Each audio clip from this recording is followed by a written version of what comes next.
Bueno, si yo a ustedes les hablo de Yeritson, eso yo creo que era de quién es ese man. Pero si le hablo de Loquillo, pues todo el mundo, Loquillo, ¿cómo estás? Bienvenido, ¿cómo estás?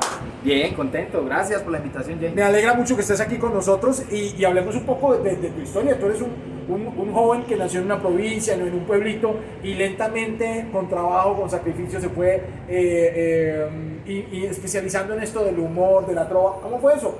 ¿Cómo llegas a trovar? ¿Cómo nace eso? Bueno, empecé como a los 14 años a ir a los semilleros de trova en Medellín, donde empecé a participar en los principales festivales de trova infantiles, donde fui campeón infantil, luego categoría juvenil, luego en categoría mayores gané 4 veces la corona nacional y cerca de 8 veces como los certámenes más importantes de la trova, hasta que ya me dediqué del todo a la comedia, pero digamos que la trova es como mi base y la que me dio pues, la oportunidad de entrar a los medios de comunicación. ¿Es fácil trovar? Para el que sabe, sí. Para el que no sabe, es muy Pero difícil. es decir, si una persona del común dice yo quiero aprender a improvisar a probar, ¿lo puede hacer? ¿O es complejo? Puede aprender la técnica y las bases, por lo menos de entender cómo se construye una trova. Hay personas que empiezan esos procesos y en el camino se van quedando mejor en escribirlas o descubren que a través de ese estudio de la trova desarrollan la habilidad de escribir poesía o poemas o comedia. Hemos visto que muchos trovadores terminan siendo grandes libretistas de los principales canales de televisión o los programas de radio. Sí se puede entender la base, pero sí tiene que haber de todas maneras una pequeña semillita de lo que es la improvisación y el repentismo, que en este caso, pues aquí en Antioquia se nos da, digamos, por cultura y por idiosincrasia de nuestros abuelos, arrieros, que siempre han sido muy dicharacheros y repentistas, creo yo. ¿Y en su casa había alguien que hacía música, era entregado al arte, a esto? Sí, una familia muy empírica, pero muy artística, siempre por lado y lado, tanto mi mamá como mi papá.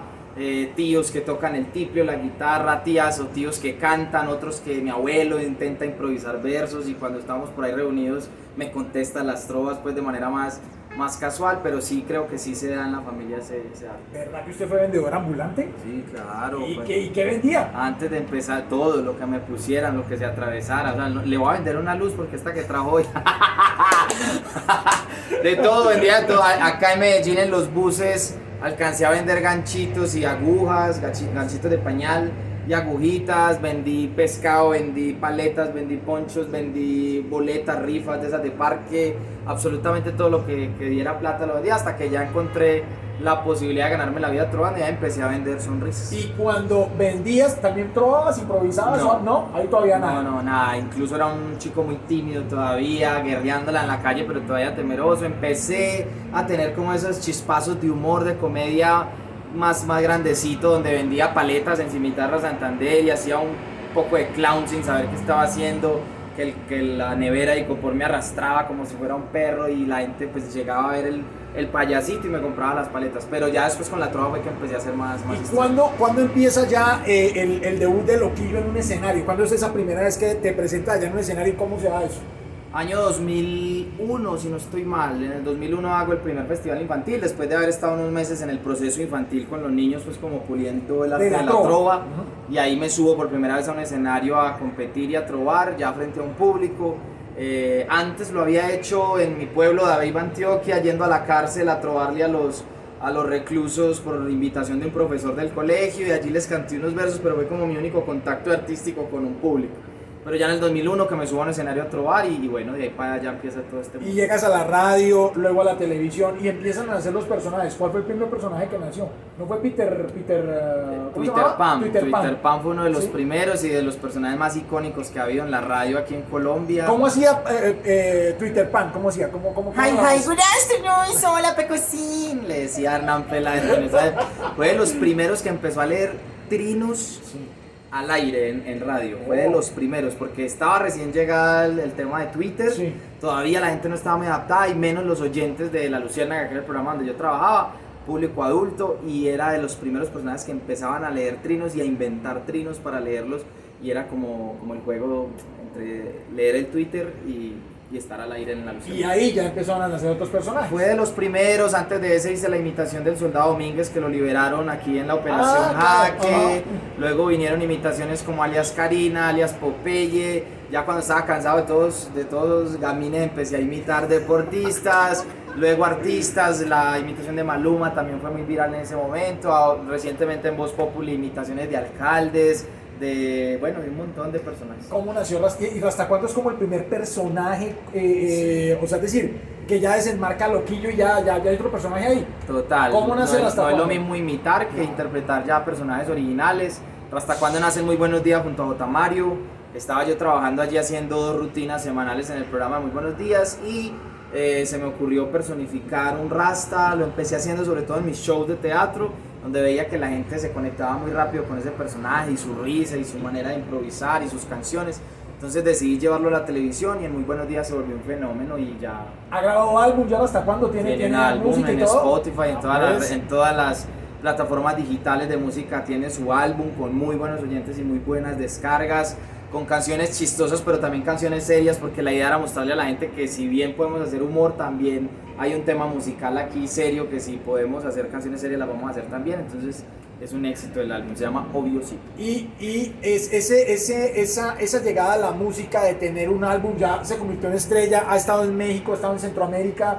¿Ya es un fenómeno Rasta cuándo o no? Sí, sin duda Rasta cuándo es pues la joya de la corona, es mi personaje más importante y yo creo que en el ambiente de la comedia en Latinoamérica ya también tiene un lugar muy, muy importante, que le ha valido pues esas amistades que he tejido con Franco Escamilla, con Don Cheto en Los Ángeles y con un montón de comediantes muy importantes. Hemos estado, por ejemplo, en la entrega de los premios de la radio en Texas, donde la única cuota colombiana era Rasta cuándo, al lado de Franco Escamilla y Don Cheto conduciendo los premios en una sección.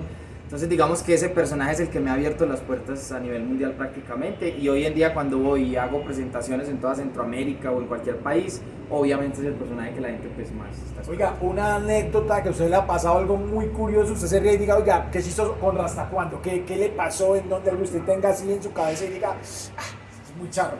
No, con Rasta lo más particular es que pues por lo regular siempre termino mis shows caracterizados a Rasta cuándo. Entonces así mismo les doy las fotos, no me da tiempo de cambiarme, además la gente lo que más quiere es una foto con Rasta cuándo. Entonces es muy curioso porque siempre que termino los shows, la mayoría de la gente mientras me abraza para la foto me confiesan que consumen marihuana y particularmente yo no la consumo. Claro. Entonces es muy charro porque la gente siente una conexión como este man me representa. Entonces mientras me abraza es como, oiga, y la varetica, ¿no? Chévere. Y ay, ¿cuál le gusta a usted? Yo soy como, parcero, no. Pero ya hablando como lo que yo ahí en el vestido, sí. no me meto ahí en ese rollo.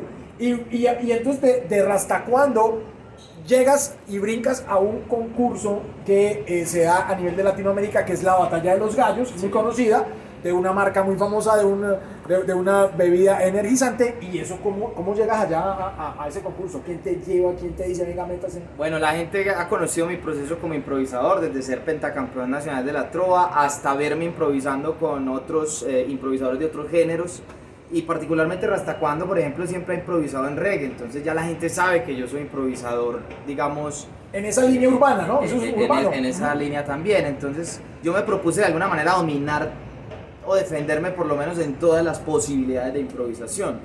La gente venía soñando con verme, además me había dejado pillar por ahí algún día con Ballesté, que es el campeón aquí, el bicampeón más conocido. Con él me había dejado pillar improvisando. Se pusieron a vacilar, a improvisar ahí, ¿no? Entonces la gente explotó con eso y soñaban con verme allí. Y yo por darle un poco de gusto también a la gente, pues finalmente nos debemos eso a la gente. Dije, ¿por qué no? Vamos a experimentarlo. Este año me dio por enviar audición, llegué a las finales nacionales y allí pues tuve la fortuna de participar y de enfrentarme a una de mis favoritas, que es Maritea, que es nuestra actual campeona. Sí. Y con unos resultados pues sorprendentes, porque para hacer un debut, para hacer primera vez en la historia que un comediante o un trovador participan en una batalla de gallos, era absolutamente histórico, y creo que el resultado fue muy positivo porque conté con un minuto de los más virales de este año en el freestyle, que le dio la vuelta al mundo. Me valió el respeto de un montón de freestylers que yo admiro en todo el mundo y abrió una puerta muy importante. Digamos que llegué de la manera más bonita y más sólida que podía llegar, que era demostrando que puedo improvisar en ese género también, pero que además puedo aportar unas cosas diferentes a la escena, que no están ahí y que lo da mi musicalidad o de repente mi comedia o mi manera de construir, que es diferente a la de ellos. Entonces digamos que en ese sentido muy chévere. ¿Y cómo llegaste allá a esa final? ¿Con cuántos raperos te enfrentaste? ¿Cómo fue esa batalla? Esa noche en la final éramos 16, si no estoy mal, son 16 de más de, más de 400 que se inscriben. ¿Todos participan en el mismo día? No, o sea, ¿eso arranca o es un proceso? Es un proceso de audición, sí. En las audiciones se van quedan descartando, unos, vas a las regionales que son okay. las de Antioquia o las de cada departamento, y ahí también te bates con otros. Yo ya me había batido con otro compañero antes de llegar a la final, o sea, se hizo el proceso hasta llegar allá, llegamos los 16 mejores, por así decirlo, y ya entre esos 16 se enfrentan por duplas hasta y ahí van el campeón. Y llegaste pero la gente te dio como ganador, o sea, Loquillo perdió, pero todo el mundo en las redes, mire, Loquillo, que lo que pasa es que los raperos son unos resentidos y no lo dejan porque él no es rapero sino trabajador. Ese tipo de comentarios. Lo que pasa es que la gente es muy pasional y de todas maneras pues hay que entender que este año particularmente tuvo más views y más auge pues por mi participación. No es un secreto que uno atrae un montón de público de otras esferas, y obviamente la gente que llega por ti, que te ama, pues te va a ver ganador. Claro. Yo me sentí ganador desde el momento en que entré a la final. Para mí estar ahí, y por eso escogí a Maritea, porque yo pude... A ver, la gente decía, es que si no escogí a Maritea hubiera llegado a la final de la final. A mí no me servía ni me interesaba avanzar 3 o 4 rondas. ¿Para qué? ¿Me entiendes? Para llegar y perder de pronto con la misma Maritea, que era la más preparada y la más idónea para ganar este año. Más adelante, lo que hice me dejó muy contento, porque en 2 minuticos que improvisé hice más que el resto de la nómina que estuvo llegando a semifinales y finales. La gente quedó sintiendo que de pronto había una réplica, que es un desempate o que yo ganaba, pero la verdad es que ganó Maritea y ganó muy bien, porque dentro de los parámetros de una batalla de gallos, quien estaba haciendo lo que se tiene que hacer, que es masacrar al que tiene parado al lado, pues lo hizo ella al pie de la letra. Yo iba con unas intenciones diferentes a esas.